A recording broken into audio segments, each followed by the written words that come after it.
Hey everybody, in this video I'm going to go over the question, can you make your own rules in Barnburners and Noblemen? The answer, yes.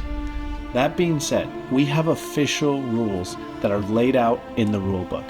But from the very start, we knew we were creating a game that had an expansive world. When we say we get influence from D&D, Dungeons & Dragons, we mean it. We really want to encourage our players and our ambassadors and anyone involved in our game to try new things. We made sure that the rules standing in the book are balanced and fair and work on any level, but there's so much more you can do when you have the components of a world that's balanced like our game.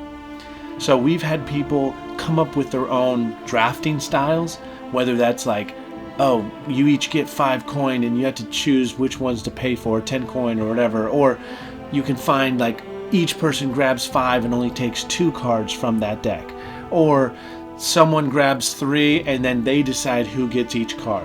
Basically, the idea is there are so many different ways to draft. I know we mentioned this in the rules, but in this video I just want to reinforce that. When you're drafting your characters, as long as it's agreed on by everyone, and we recommend as long as you stay true to each having the equal amount of skill level points, draft any way you want. It's so cool to see all these different methods that people are sending in from all over the world saying they're trying these new ways. That's really fun. Another way is teaming and alliances. It's been very interesting to see people try different rules when it comes to making teams and having alliances. Like sometimes people have been playing 2v2 or sometimes even 3v3, because as you know, our standard map right now has 6 different spots on it. You can play 6 players if you want. We don't recommend it for people starting off, and that's why we don't add it in the box or the rules, because it's just too overwhelming. But if you're playing with experienced people who are really into it, you can play with 6 people. You can try different teams. If you are doing teams, 2v2 or 3v3, make sure you stagger who goes. You definitely don't want 3 people with each with 2 character cards going in a row before the other team gets to go at all, because the way the game's balanced, that would be too much and it could take out a single hero really quick. So make sure if you do teams, stagger which team goes each turn. Another way people have been doing things is if the dice, random dice rolls, specifically like if the attack defense dice lands on the side, some people play, oh, you can choose what it is instead of re-rolling. We technically say in the rules you have to re-roll it, and that's just so people don't spend hours mastering the art of landing those dice on their side. But that's, again, a way people are taking our game and making more of it. Also, little plug, if you don't like the fact that the standard attack defense dice do sometimes land on their side, make sure at launch to add the competitive attack defense dice, which are awesome and premium. Make sure to add those to your order if you don't like that. We still love those 2-sided dice. It doesn't happen enough to be a problem for us, but we do know some of you guys wanted to have a more consistent option, so that's why we developed and designed and have those competitive attack defense dice. Another way people are actually taking our game and kind of making it their own are through scenarios. In our directions, you see that we have the standard scenario using the 4 2 character card teams, and then we have one scenario with about, I think it's 4 Barnburners versus 4 Noblemen.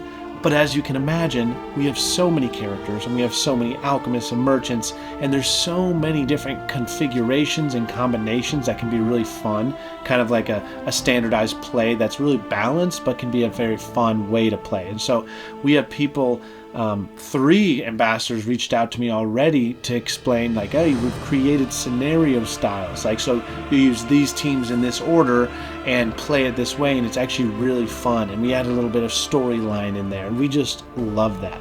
And that runs right into, like, this game did get a lot of inspiration from Dungeons & Dragons. Me and my brother like Dungeons & Dragons, and we love the fact that people can kind of make it their own, and so we really want to push our community. Feel free to know how the game works. Play it several times so you get your mind around it. And then try to find ways, house rules, whatever you want to call it, that you can enhance the gameplay for you. Because at the end of the day, why do we play games? We play games because they're fun. And if you find a way that you and your friends can play this game that's a little more fun by adding this, adding that, We love that. We love that we created the ingredients and the foundations for an awesome gaming experience. That's the goal at the end of the day. And that also leads into, we're actually keeping this as a core value for us moving forward. We're going to open up on our website as soon as we can a community forum area where people can talk about things they're trying and doing. And we even love the idea of like giving prize to really good community submitted scenarios, or maybe even character ideas and different house rules. Like, we really love promoting those, especially when they're really awesome and really fun. So, long answer to a short question. You can make up your own rules within our game. We give you the guidelines to make sure it's fun and balanced, but make sure you make your own house rules, stretch them a little bit, try different methods of drafting and alliances and all that, and have fun while doing it. At the end of the day, that's why we're all here. Thanks. See you in the next one.